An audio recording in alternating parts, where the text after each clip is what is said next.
So just how big is AC Milan's crisis? Do Napoli have some problems? And how can Juve turn things around?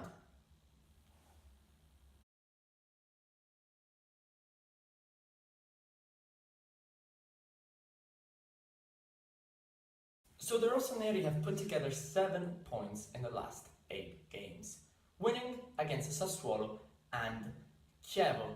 Frankly, it's not good enough. It wouldn't even be good enough if Milan hadn't spent roughly 200 million in the summer transfer window. It's an absolute disaster for now for Vincenzo Montella.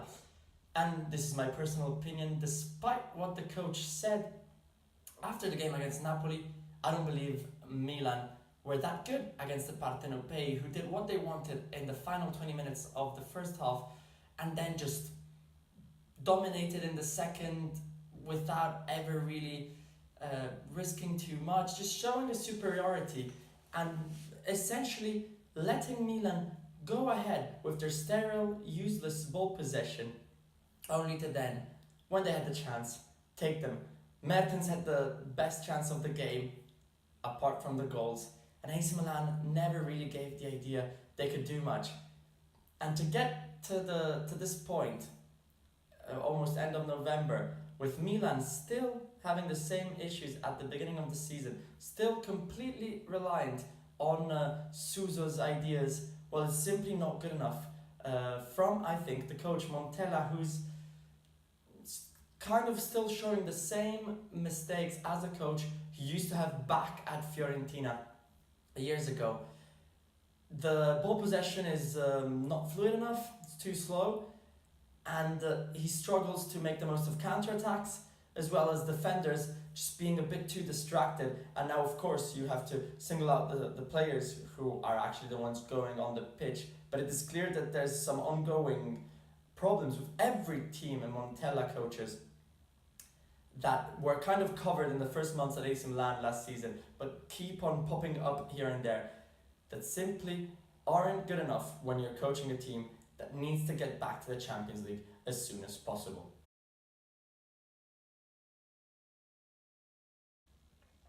So it's a bad loss for Juventus against Sampdoria, 3-2 at the Ferrari. So a similar result to what happened against Genoa last year, with then Juve managing to turn things around and dominate for the rest of the season.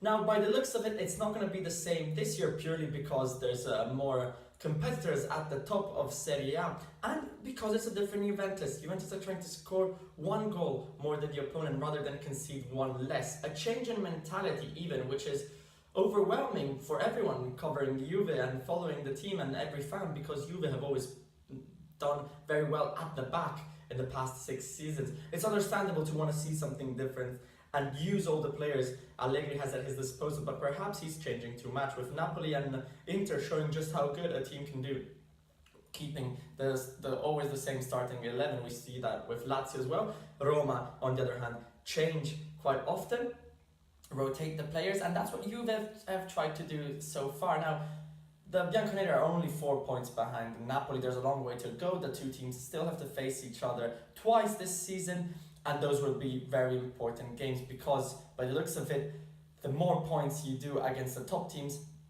the more chances you'll have to win the league, because only very few times will points be dropped against the final 7 or 8 teams of Serie A. And now what Juve need to do is really find that consistency that has lacked so far, both defensively and even just in their star men. Higuain struggled a bit at the start of the season. Now Dybala scored against Sampdoria, but he's had a difficult time. Just imagine where Juve could be if Dybala had scored those 2 consecutive penalties against Atalanta and Lazio that he missed. The Bianconeri would probably have at least 3 points more than they have now. So, of course, I believe Juventus remain the favourites for the title. Just remember where they were 2 years ago, when they then won 25 games out of 26 in the middle to second part of the season, winning the title easily. So there's time for Juve to recover. The main aim seems to be the Champions League after 6 Serie A titles in a row, and that's fair enough. There's too much changing in the starting 11. Allegri needs to find a group of players, 13, 14, he really counts on and stick to those.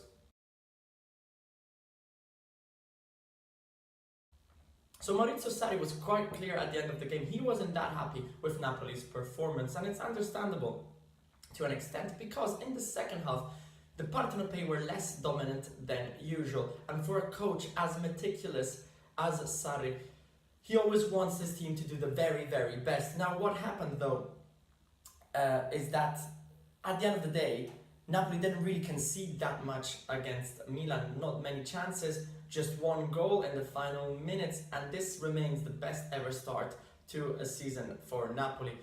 The problems though can be seen at a different level. Not only that Napoli sometimes have been less dominant in recent weeks, and that can be a positive sign on the one hand. Winning despite not dominating is what the big clubs are usually capable of doing.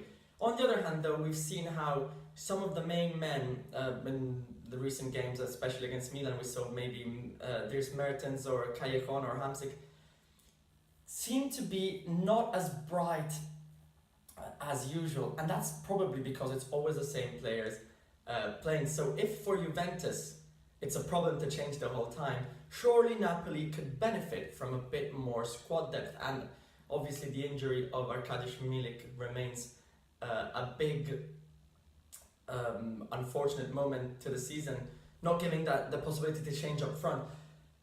Now, if Napoli keep this rhythm, the Scudetto will probably be theirs. Can they keep it? That's a different matter, and the squad depth could be an issue. We'll see if there's going to be any intervention in the January transfer window. We're not that far away, but if Napoli can hold on to this this quality against every small team and not lose points against them, then it's going to be a matter of winning the crucial games against the big clubs to really have a chance to properly go for the title. It's their best chance, I would say, since Diego Armando Maradona.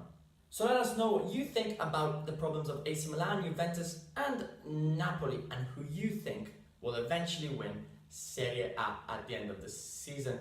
Of course, don't forget to follow us on Twitter and Facebook, support us on Patreon, and subscribe to our YouTube channel. Ciao!